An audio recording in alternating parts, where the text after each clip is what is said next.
Install Android 10 on Xiaomi Mi 10 Lite via LineageOS 17.1. Please check the description for important notes and all the download links. First download ROM and GApps packages, then transfer the downloaded files to the phone storage, link is in the description below. Step 2. Boot your device into TWRP recovery. Once in TWRP, click on Wipe, Advanced Wipe, and select the check boxes, as shown in the image, excluding internal storage. Step 4. Swipe the button to wipe the device. Step 5. Go back to the recovery main screen, and tap on the Install button.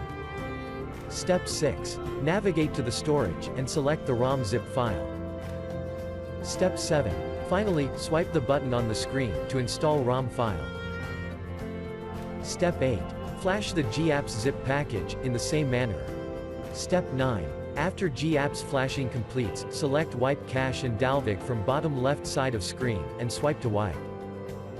Step 10. When the flashing process is complete, hit Reboot System. That's it, you have successfully installed the ROM on your device.